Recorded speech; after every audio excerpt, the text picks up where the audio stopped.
Welcome along, everyone, to the circuit, the Spa-Francorchamps, the wonderful historic circuit deep in the Belgian countryside where so many legends have etched their names into the winner's circle. But today it's the NASCAR 1-Up Retro Cup Series, round number 24, here at the beloved Spa-Francorchamps circuit.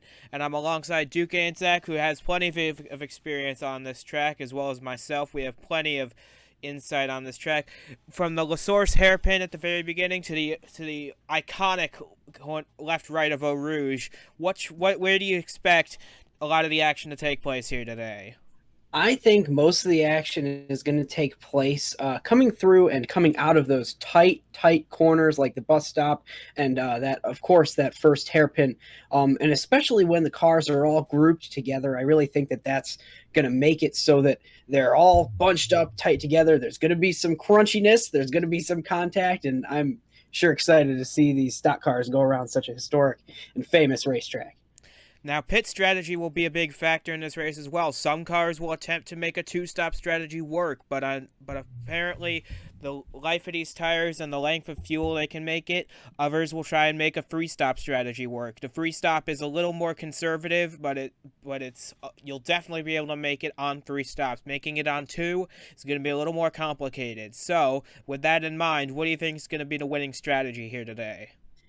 You know, it's such a large track and pit stops take so long. I really think that the two-stop strategy over the three-stop strategy is going to win today, just because I don't know if the tires are going to give enough speed to allow those guys to make a whole extra pit stop.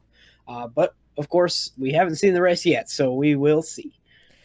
That being true, with qualifying taking place the other day, we can give you the full starting lineup for this race. And Jeffrey Finguy seems to have figured out the circuit, the Spa-Francorchamps, very well, as he's put his Ford Fusion on the pole position with Josh Drake alongside him. He's voiced his displeasure with his Chevrolet. He's the only driver running the old Monte Carlo body, and he's voiced his displeasure with it many a time in the past, but he's finally put himself into a good position here. We've got Stephen Hunter, who's trying to become the first driver in series history to win back-to-back races. He's won 2 of the last 3 already, and he lines up third alongside the road course ringer of Andres Molina in 4th place. And looking down for the rest of the starting grid, we've got plenty of big names starting deep in the field, and I ask you this: where are we going to see our winner come from? Are we going to see him up front all day, or are we going to see him charge through the field to make a last lap brilliant move? Well, I think it's going to depend a lot on what strategies certain people take. I think that you got to be up front at some point to have a shot at this race. The clean air is going to be huge. Being able to pull away from people without having to pass anybody is going to be something that is definitely a huge advantage in the end. But we'll have to see. It's going to be an exciting race for sure. And with that, the cars are lined up on the track, and we're ready to go racing. As always, we'll take you to the circuit as soon as the cars are lined up and ready to roll at Spa. And the field is rolling towards the bus stop chicane. The pace car is making its way on the pit road, and it's leaving us in the hands of Jeffrey Finguy and Josh Drake, making up row 1. Their field is coming to the start-finish line. In the 1-Up Retro Cup Belgian Grand Prix is set to take its green flag. We are underway here at Spa, and the field is side-by-side going into La Source. Anything can happen in this first corner. We'll see who gets the edge going through the first turn. Oh man, it's gonna be a little bit crunchy through here. Oh, already the leader in the wall a little bit. He's slow. Finguy made contact with the wall, and he's dropping several positions as the field slowly makes its way through La Source. A couple cars into the wall, but Josh Drake has taken the lead going up through Eau Rouge, the most iconic corner in the whole circuit, and they blast down the Kemmel Straight for the first time with Drake ahead of Molina and Hunter. Yeah, that's such an incredible visual, those cars coming up through Eau Rouge there. A little bit crunchy on that start. Outside pole sitter there didn't really fare all that well. He's back to 5th, but that's all right. He's got some time. Is that one in the pit lane? No, that was the pace car who right. pulled off as the field makes its way through down towards Rivage for the first time today, and Josh Drake leads the field. A side-by-side battles further back through the field, but right now it's a single-file train up front headed by the Monte Carlo of Josh Drake leading the field. He's voiced displeasure with his car the last few races, but he's got to be happy with it now. He's got a very commanding lead over Andres Molina as they head towards Pouan for the first time. Yeah, absolutely. And this is such a technical racetrack, such a driver's track, so many different types of corners and long straightaways for drafting and all different types of racing and style all come together to make a good, victorious race here. And it's gonna be interesting to see how these drivers can all handle it throughout the day. And so far, that 92 car is looking pretty good. Yes, and the 86 of Josh Drake is taking this late point, and he's headed through Stave-A-Lot right now, coming through the corner, and he will head up a long blast towards home to the start-finish straight, which is a very short straight here at Spa, but it's no doubt an important place, and that's where you're going to cross the line to finish this race off in 17 laps time. Oh, yeah. And as Josh Drake makes the left hand through Blanchamont, headed towards the bus stop once for the first time, he's got a pretty big lead over Andres Molina and Stephen Hunter. Now the threes moved up in the fourth. Jeffrey Finguy, the pole sitters, dropped all the way back to 5th place as they complete the first lap.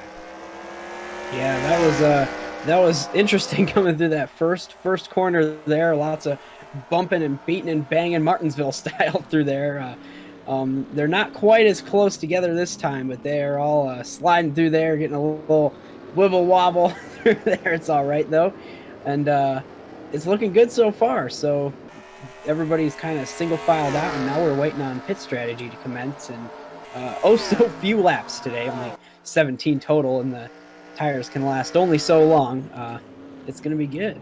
Pit windows. Oh, as Stephen Gale makes contact with the wall on the exit of La Source. He was side by side with J.D. Martin in the 26, and Gale will sacrifice a few spots as they go. They're going to go 3 wide through Eau Rouge. That's not a good idea, but they sorted out and double wide, and Gale will drop a few places. You can see the right side of his Dodge crunched up a little bit as you see Drake head towards Rivage. I was going to inform the viewers that the tires and fuel can last anywhere from 4 to 7 laps, so it'll be interesting to see who will go for the 3-stop and who will try and stretch it to lap 6 or 7 to make a 2-stop work. Yeah, it's gonna be interesting because if with a lot of off throttle time, a lot of on brake time at this track, you might be able to save more fuel than you'd expect with such a large course here, but yeah, it's definitely going to take some talent to be able to pull off the 2-stop strategy successfully. And though that could be the winning move. So it's going to be interesting to see what all these drivers do today. And right now, that 86 car is not holding back. He is pulling away from these guys. Absolutely, but Stephen Hunter's made a move now past Andres Molina to take 2nd spot away as we drift back through the field. You can see Ryan Caggiano rounding out the top 10 after a good run at this home track at Calder Park, as we move back up through the field and see Josh Drake headed towards Blanchamont once more. Around an F1 car can take these corners flat out, but a stock car not so much. They got to lift off and let it ride through these corners. As he heads towards the bus stop for the 2nd time in this race, he's got a very commanding lead over Stephen Hunter. But remember, pit strategy can change that all of that in an instant as they complete lap number 2. Yeah, you know, it's interesting that he's driven away so far. I was almost expecting kind of a Formula E style. I don't want to get too far away because it's wasting fuel and wasting tires, pushing so hard. But obviously, this 86 car, Josh Drake, is looking really good, and he's pulling away. I'm wondering if he's probably on a 3-stop strategy here, just going all out, setting the lap times, trying to gain enough time to allow him to do that. So it's going to be interesting to see, because a lot of these guys maybe in the back will go for a 2-stopper and gain a bunch of time on the leaders that way instead of having to pass everybody on the track to get to the front. And as Drake goes into Les Combes for the 3rd time in this race, he can extend his lead. It's almost 1.8 seconds over Stephen Hunter, but he's actually starting to close the gap a little bit, is Stephen Hunter. Remember, he won the South African Grand Prix at Kyalami, and he's trying to make it 2 for 2 here at Spa, trying to become the first driver ever to win back-to-back races. We'll see if he can pull it off, but right now it appears Josh Drake has it in hand as he goes through No Name Corner once again. Yeah, this is shaping up to be a really strategic race. Of course, it is a road course. That's how they play out. But you know, a lot of the time in the stock cars, they really get get bunched up and get close together, and it becomes an all-out brawl, bumpers banging and stuff like that. So that's what I'm looking forward to towards the end of this race. With a lot of there's a lot of high-speed corners and some high braking corners as well that would allow for a good old bump and run. So it's going to be good. And looking back at Jeffrey Fingard, a pole sitter, he started up front, but remember, hit the outside wall coming out of the source and dropped back a little bit. He's now running 5th and checking in on the fastest lap point. Of course, Josh Drake holds that. 2:27.05. Remember, the pole time was a 2:26.95, so very close to a pole lap from Josh Drake as he makes his way through the corner with Stephen Hunter and Andres Molina battling for second right behind him as they go up towards the bus stop once again. Yeah, this will be a good battle coming through here. High braking zone. Looks like there's no moves here. Of course, this is just the first stint of possibly 3 stints that they're going to do. So I don't expect a lot of bumping and banging this time. You want to save your car. You want to be there at the end at this point in the race. Absolutely, and with Stephen Hunter actually closed the gap quite a bit. He chopped half a second out of Josh Drake's lead as they head down towards Eau Rouge once again. Stephen Hunter's got a very good road course car under him. We always say Jake McMillan is the king of road courses. He won at Watkins Glen earlier, but Stephen Hunter's very well establishing himself as a new road course king. He won at Kyalami, and he's doing very well here at Spa in the opening 4 laps. Yeah, he's also had a few really good outings at some other road courses that didn't end exactly how he wanted them to. Here's some guys in the pits for looking like a 3-stop strategy here. One of them being Jeffrey Finguy, our pole sitter, so he is obviously not happy with the handling of that Ford, and he's looking to make some changes as the field blasts past him, and he's going to drop back significantly with this pit stop, but he'll come out in position to make a 3-stop strategy work, as well as Kevin Carter in the 71, and looking behind him, JD Martin's back there. Stephen Gale is in the 52, repairing some damage, but going back to Josh Drake, and it looks like he's going into Pouan again, and Josh Drake will look to extend his lead. He's grown it quite a bit over Stephen Hunter, who chopped it down on the last lap, but now Drake is starting to pull ahead once again. Yeah, and that's a significant amount of time that those folks lost on the pit lane. That's something that we wanted to watch for because of the differing strategies today.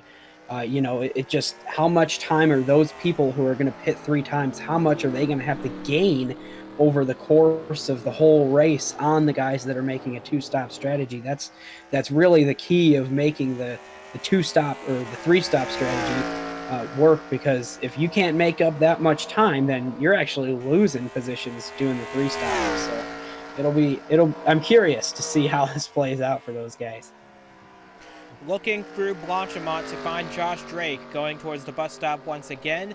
Be curious to see if he ducks down pit road to make a 3-stop work, or if he will make stay out to try and make a 2-stop. He's staying out right now, as is Stephen Hunter and as is Andres Molina. But behind them, the 75's making a move to pit road. He's on a 3-stop strategy. In behind him is Miles Masters goes by, King in the 18 goes by. A lot of cars past the pit lane, but Cody Goforth's making a 3-stop strategy work. He's on the pit lane, as is Justin Hutchinson in the 28. So a few cars hitting pit road at the end of lap number 4. See Ricky Freeman Jr. on the pit lane. Although a lot of cars are staying out here trying to make a 2-stop work. Yeah, and I really like this strategy. I mean, you might as well try something different than the leaders are doing. If you think it's going to gain you time, if you're running in the back, struggling to pass, it's a really good strategy here to have. Just do something different. If you're going to follow the leader, that's what you're going to do. So it's a good strategy, I'd say, for those guys in the back. A little bit more interesting for those in the front, I'd say, because if you look at it on the surface level of how much time you have in the pits versus how much time you have on the track, the 2-stop strategy prevails. But we'll see what happens with these guys. It certainly is an interesting thing to think about. Another curious thing to work out is when Drake and Hunter and Molina come to pit road, who will come to pit road first? Will the undercut prove to be successful? Or if you stay out long enough and build a big enough lead, will an overcut pay dividends as they go through Pouan once again? With Drake ahead of Hunter, ahead of Molina, these three have established themselves as the three drivers to keep an eye on in this race.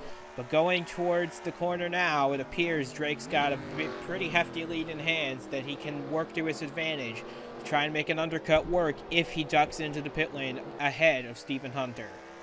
Yeah, very seldom do we see an overcut work out here in the stock cars, but this is one of those places that it might just happen. It's really interesting. I like the overcut strategy, and I also like the undercut and the three stop here, just to mix it up. It's great to have a strategy race every once in a while. For sure, but you need more than just strategy to win this race. You need a lot of speed under you as well, and it appears Josh Drake and Stephen Hunter have loads of it under the hoods of their cars. One driving a Chevy, one driving a Ford, but they've both got some speed under them as it appears coming through the corner. Josh Drake is headed to pit road, and interesting. He will turn over the lead to Stephen Hunter as Josh Drake makes the trip to pit road. He woes it down to 45 miles per hour, as is the pit road speed. And Stephen Hunter will assume the race lead ahead of Andres Molina as they try and extend their stint a little bit longer. If they pit at the end of this lap, they can make a two-stop strategy work. Yeah, I'm thinking that it's a little bit too early right now to make the two-stop work for sure. But, that just allows, he's the fastest car on the track right now, that 86 car, Josh Drake. That allows him to just push hard for the rest of this race.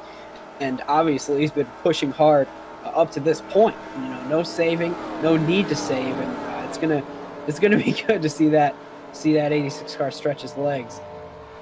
On pit road, see what he takes here on the stop. Left side tires raised up to go on the left side of the 86 Chevrolet, and as the jack drops, he will make his way out of the pits. The left side tires only on the 86, and he will exit the pits coming through the pit exit lane used here at Eau Rouge. And he will exit the pits with the three not far behind him, pitting from fourth position. So interesting strategy call by these guys. They may make a two-stop work, but my guess is they're going to try and make it three as the 75 makes his way past. He already pitted. These guys all made their stops already. But Stephen Hunter, going into Poulan, has yet to stop, but I expect him to do so in this time by. Yeah, this is going to be, it's going to be an interesting race here because it also depends on where you get out of the pits, because if you get out of the pits and you're in traffic or you're right behind another guy that's going a little bit slower than you but not slow enough that you can pass him, it's going to slow you down. And obviously the 86 is going to be in pretty clean track here. He was the leader going into it, so he should be the leader of those that have pitted already. Clean track, clean air, and he's going to be setting some fast laps. So it all depends on how fast these laps are, and we're going to see in a couple laps here for sure where everybody is cycled after this first round of pit stops. Coming out of Stavelot, Stephen Hunter had a pretty big lead over Andres Molina, about a second, but he's going to give it up coming to the pit road, I believe this time, as will a lot of drivers who stretched it out. If they stretched it out this long, I believe they can make a two-stop strategy work if they go 6, 6, and 5 laps in their stints. As Stephen Hunter does make his way to pit road, and Andres Molina will follow him there on the pit road as Mashburn heads to pit road. King Ortiz, pit road will be a very busy place. Casey Bender's going to pit road. Alexa Lutchin to pit road. Lane Sanders, Ben McDonald, Arthur Xavier, Alvarez, Soper, McMillan, Jones, Bolton. Look at them all head to pit road. The pits will be a very busy place as you see Jack Porkins make his way to pit road, Jack Halleck, Nat Kings, the entire field. Yeah. Who had stayed out before. And now we've got our attention back on Josh Drake as he's going through Blanchimont. We're going to see where he comes out on this pit stop cycle as a lot of the leaders are already making their pit stops. Yeah, it's going to be really close here. Excited to see where he pops out. Another thing about everybody pitting on this two-stop strategy is that they're all pitting together, and it's going to make for a really crowded, congested pit road, and there might even be some contact involved in this. We'll see how it all works out here. Now, Stephen Hunter is still being listed as the leader. However, he is on pit road right now as Josh Drake heads down towards Eau Rouge. I'm looking to see where Stephen Hunter is. He's still in his pits. And there he is. He's exiting the pits right now. Nick Ortiz hot on his heels. And as they come through Eau Rouge, it looks like Josh Drake will take the lead back from Stephen Hunter. Oh, that was cool. That was almost an impact. but Josh Drake kept it clean down the Kimmel Straight, and Josh Drake will take the lead back from Stephen Hunter. He made the undercut work, but one driver who did not have a clean pit stop is Andres Molina. He's dropped all the way outside the top 10. Yeah, that's not very good. Side by side, though, through Lacombe's. That's not a very good idea, Casey Bender. You might want to back out of it, and he does. Lets the 75 go down towards Rivage, where you definitely don't want to be too wide. And there you see Andres Molina. He is down in 12th place as of this moment, but he's still got plenty of time and at least another pit stop to go, as you see Ace exit the pit lane all by himself at the very tail end of the field. And with the 75 now cementing himself in the top 10, we can go back to the lead, and Josh Drake has taken it back. And look at that, the 3 cars moved up into second place past both those guys that came out of the pits ahead of him at first, but having hot tires coming out of the pits has allowed him to move up into the second place, though the 86 has extended the lead significantly since the pit stop. So we expect to see these cars back on pit road at about lap 11 to 12, so it'll be interesting to see who pits first that time, because that may be the deciding stop. Although keep in mind, guys like the 75 and the 92 of Finn guy who pitted a little earlier, they may have to make it 3 stops. They may be in at lap 10 and again at lap 15 to try and make it to the end of this race. A 3-stopper will not get you to victory lane, but it may get you a lot of TV time getting on the pit road as Josh Drake heads towards the bus stop for the 7th time in this race, and he has a very comfortable lead over his closest challenger. Yeah. It's going to be interesting here because, even if they were pretty close on making it, this gap that they've gained with the undercut could allow the 86 and the 3 here to save some of their stuff, be able to make it all the way on the stint, and then match up with those guys behind. And of course, the big beneficiary of that would be the 3 car, because he's made some passes since then. The 86 just has a really big lead and a pretty good chance of winning the thing. But it's going to be fascinating. I don't know if these guys can make it, but I'm sure rooting for them. That's right. Josh Drake has not had a very good season. He's had a big goose egg in the victory column, and he's voiced his displeasure. We mentioned it at the top of the show with his unreliable Chevy Monte Carlo. Remember, he's the only driver out there running the old Monte Carlo body. Everybody else in the Chevy camp is running the newer Impala body. And Drake has voiced his displeasure. He says he'll be moving on from Chevrolet next season to try his bid with a new manufacturer. But right now, he's got his bow tie out front, and he's got a very nice lead, 2.3 seconds. Yeah, if you were just watching this race, you wouldn't think it, that he was moving on from Chevy after this.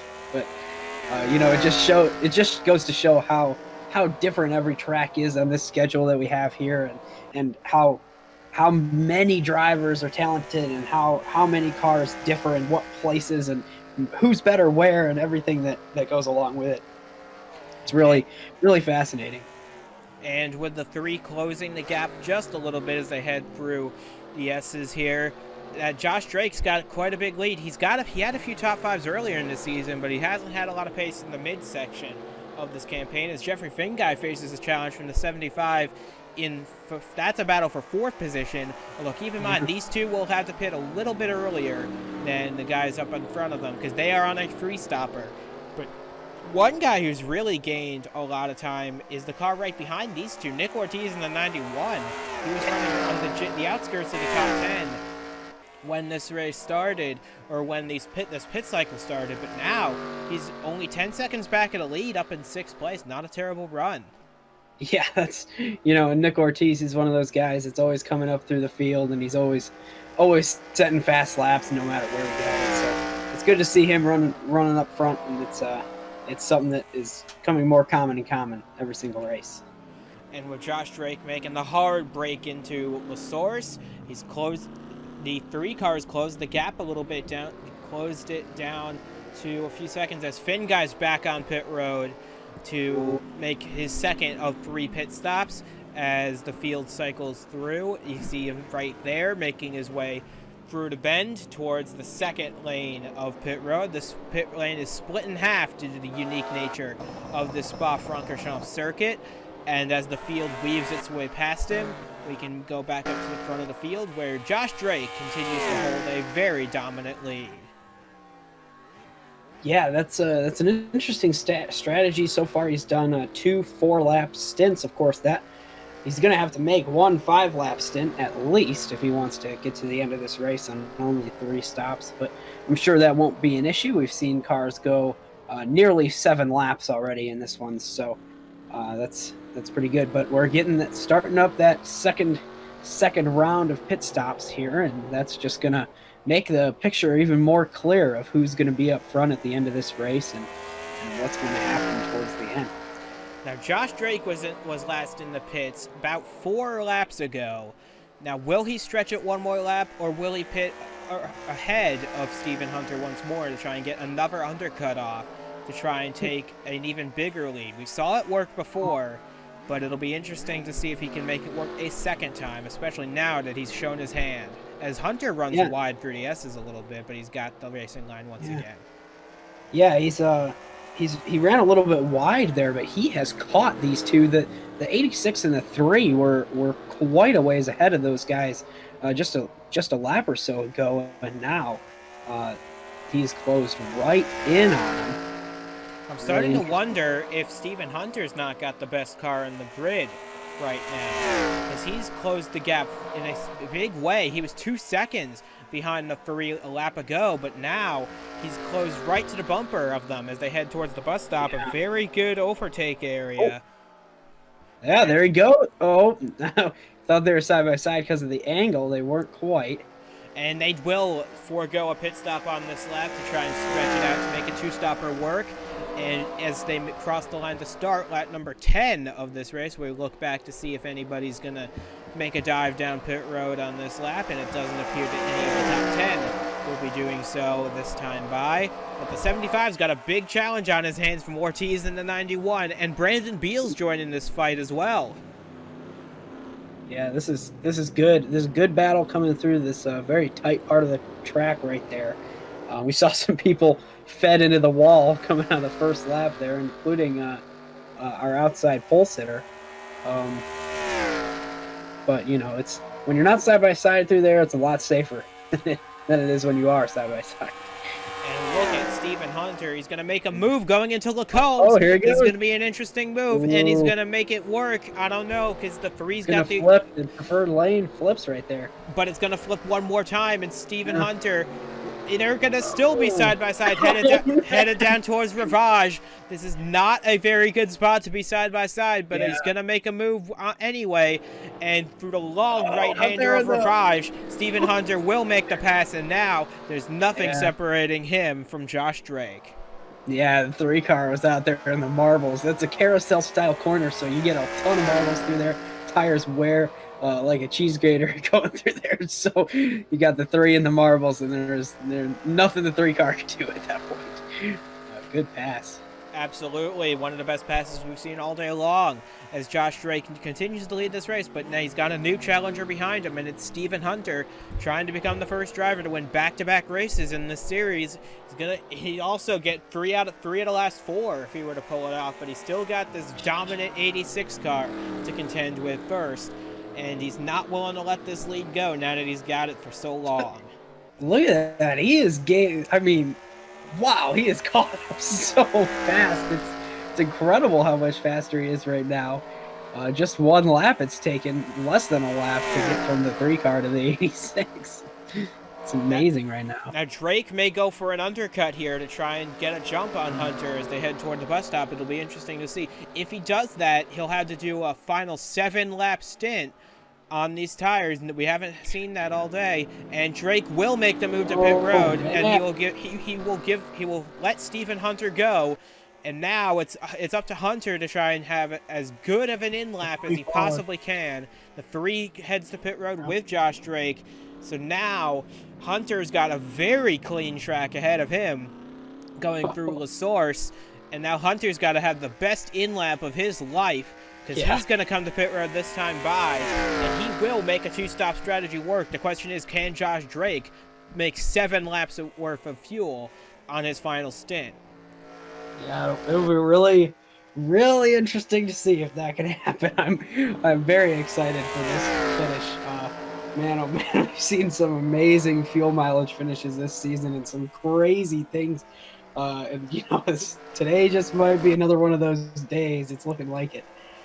As Miles Mashburn establishes himself into second place now with the 3 and 86 pitting, Mashburn has had a very bad string of luck since his win at Chicagoland. That's been, to date, his only top 5 of the season, and he's only had 2 top 10s. He's back in 22nd in points, so he needs a good day to come out of this if he's going to have any hope of closing the gap to a playoff run, as we're closing in now on the regular season finale over at Phoenix. Yeah, this is really something that's everything is playing out right now, and I'm just a spectator at this point. It's so entertaining to watch these guys and see who's got what strategies going on. I think that the 51 is going to be able to, just based on raw speed. That last stint really showed at the end there how fast this 51 car is. So we're gonna see, but I think that the 51 is gonna be able to get those guys, but it's gonna be close, that's for sure. And that's if he doesn't make an overcut work. We have seen that before on the road courses, but not so much here, because remember on the opening round of stops, Josh Drake managed to pull off the undercut on Stephen Hunter. Will Hunter now played a reverse around on Josh Drake because we know he's coming this time. The only question is, what will he do on this stop to try and catch Josh Drake? And as he goes through the bus stop, the pit lane is right there, and Stephen Hunter will make the trip to pit road, and it's a very long wait till we see Miles Mashburn behind him. 15 seconds is the gap. Gosh. And there you see Mashburn coming through the bus stop, and he will actually stay out. He will try and make his last stint even shorter than that, as Mashburn now will take the lead of this race. Although it's not official at the line, because Stephen Hunter did lead that last lap coming down the pit lane, but I'm sure Mashburn will take the lead of this race, and he will lead the next lap by, as Stephen Hunter, you can see him heading down towards this pit stall at the far end of pit road, having started third. But now, with a lot of cars on pit road, you see him that pass for the lead right there. Can Mashburn make a stretch? Can he make his middle stint last even longer yet?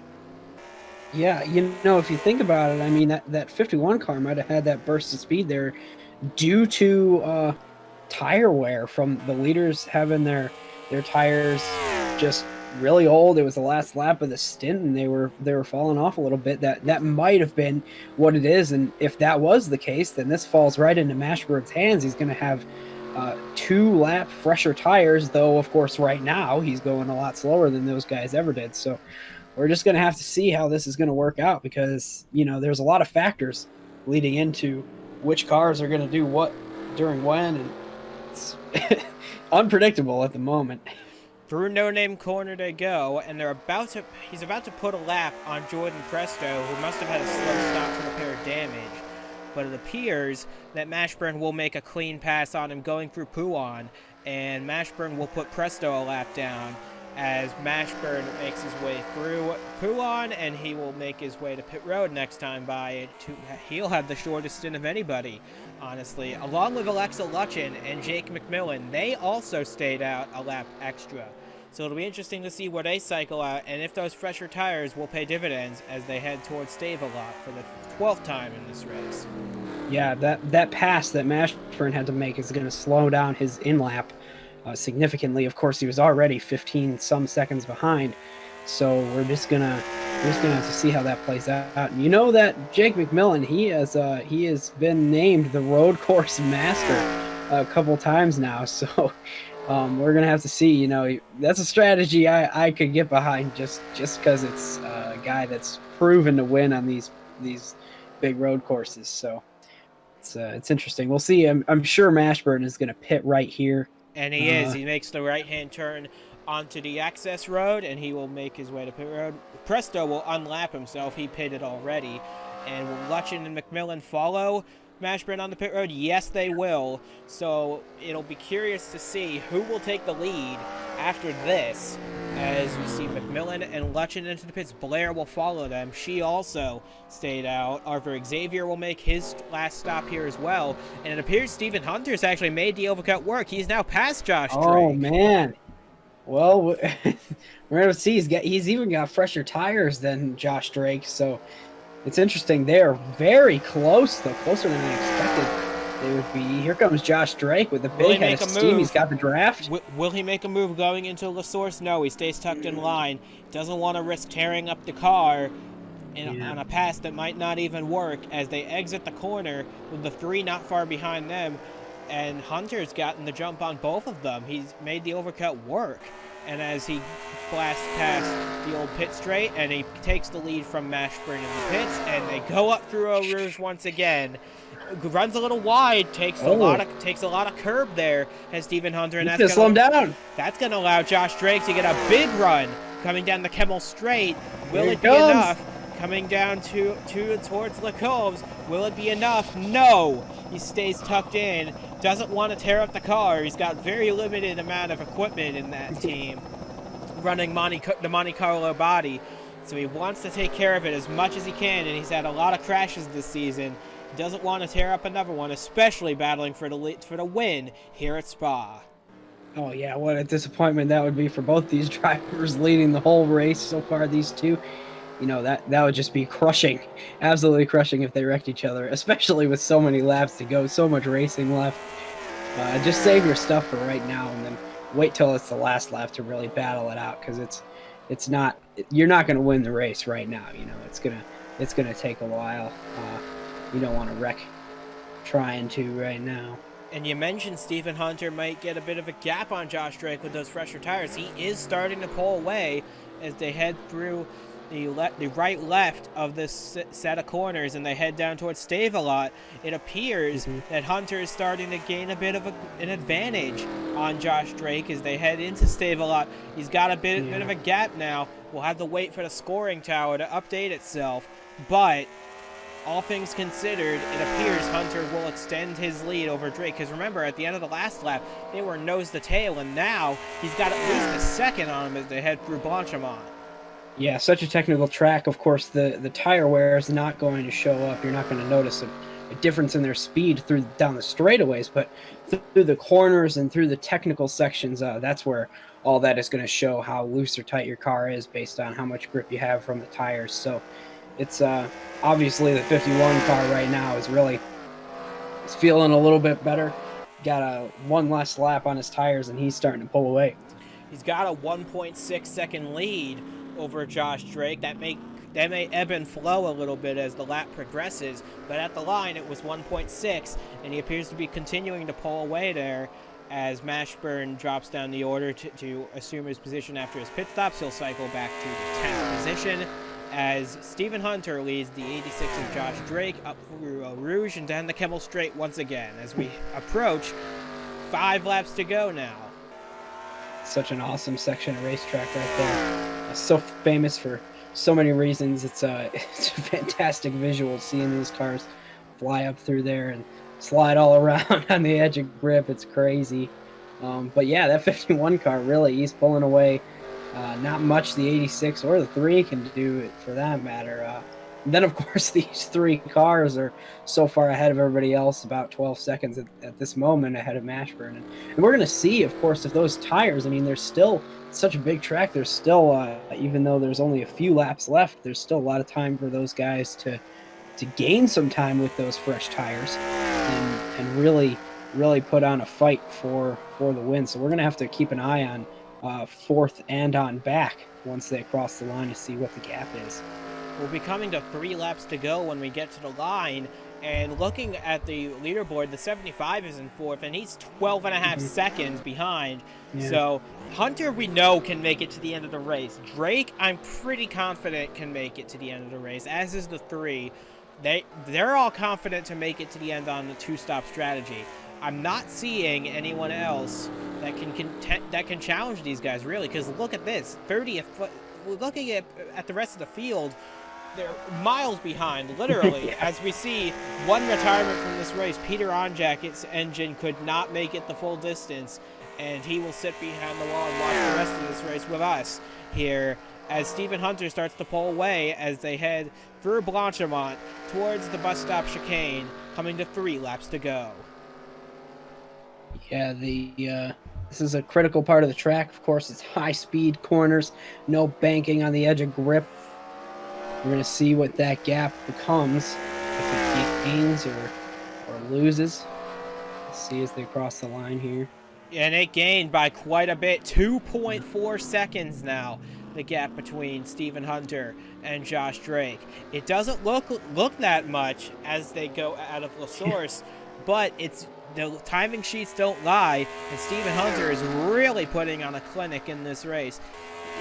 It's going to be a battle between these two for driver of the day as well. I couldn't decide between either one. They've both put on such a perfect race. Yeah, absolutely.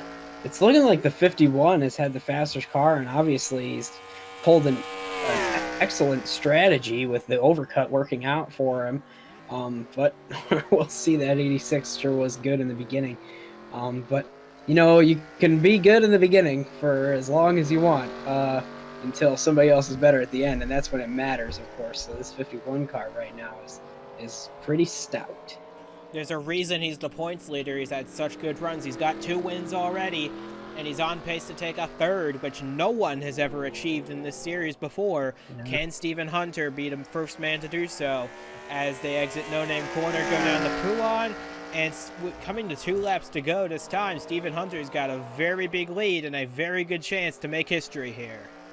Yeah, and that's such an impressive thing to do, win 3 races with a field that's so competitive. I mean, nobody's ever done it. We've done how many races? It's incredible. You watch NASCAR and stuff, and they've got six-time winners, 7-time winners halfway through the season. Here we are halfway through the season, and it's nobody's won more than 2. It's just so impressive to see somebody so dominant with a field of cars that are all so competitive together, and it's really a spectacle to see this 51 car leading the way right now. After the beginning of the race, it seems so abysmal for anybody to have a shot other than the 86, and now it's looking like nobody has a shot against the 51.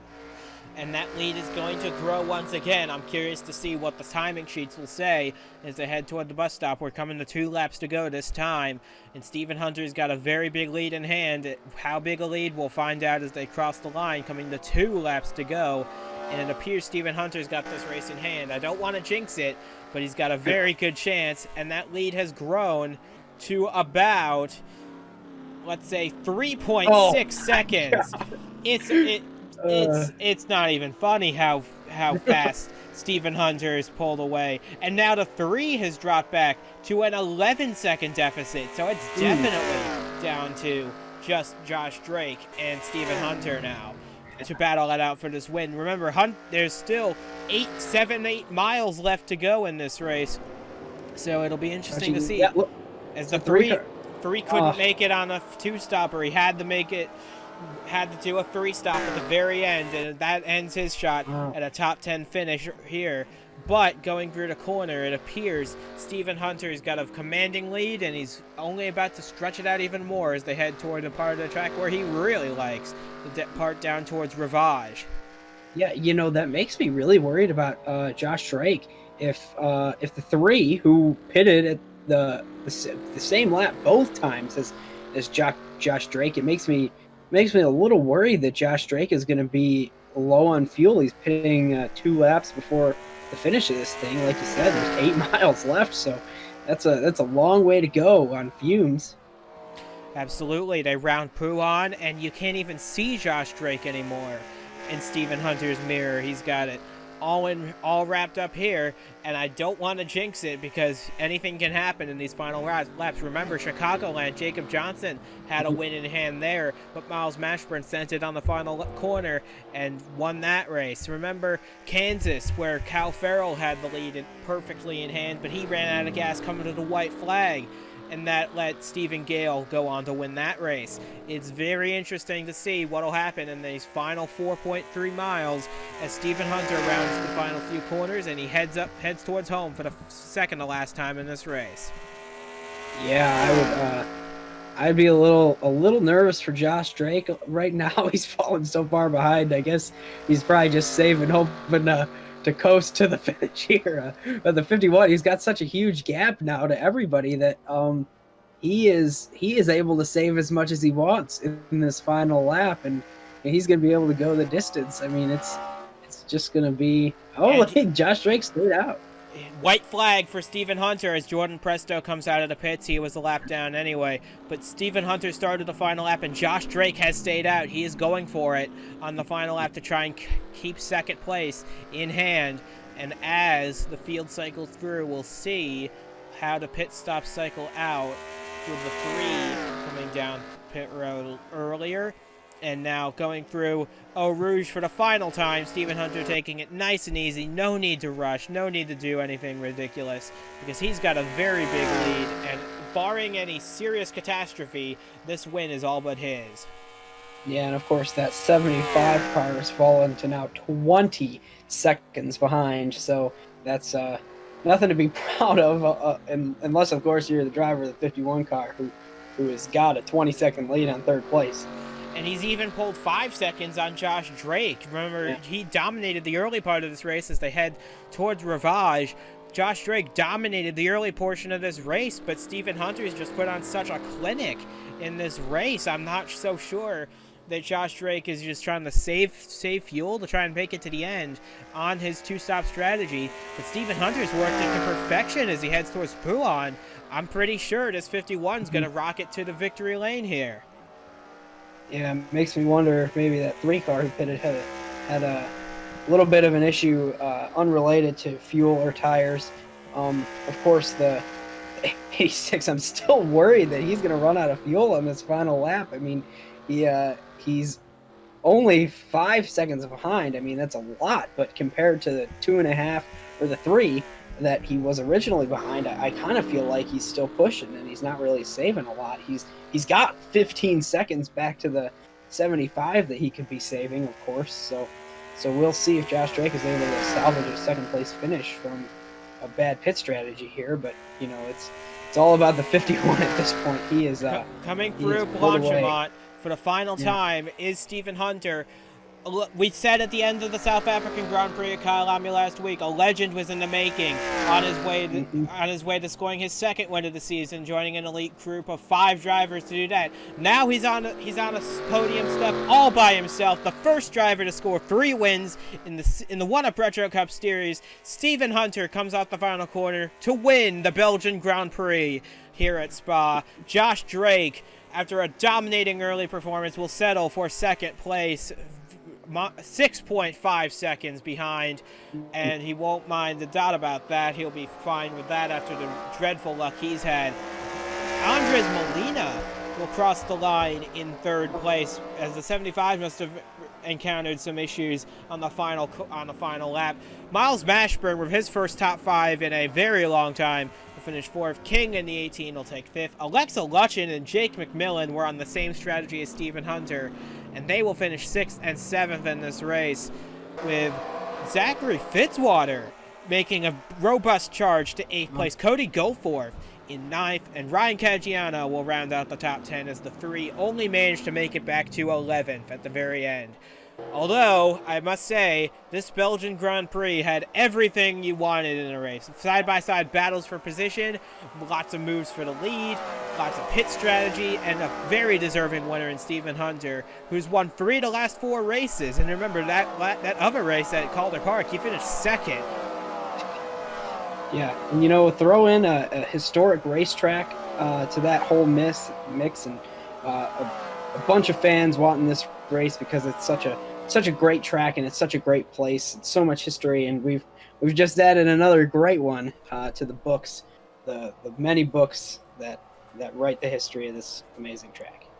And Stephen Hunter will have plenty of time to celebrate this, as we've got a lot of time on our hands to try and get to our next track. And you thought this track was full of history. Next week, we go to the oldest racetrack in the world, up in the United Kingdom, the Brooklyn Circuit. is our next stop on the schedule. It's going to be a absolute blast. We hope you'll be able to join us for that race as well. And from Duke Ansack and from myself as well, a big congratulations to Stephen Hunter, your first back-to-back winner in the 1UP Retro Cup Series, and your first 3-time winner as well here at the Belgian Grand Prix.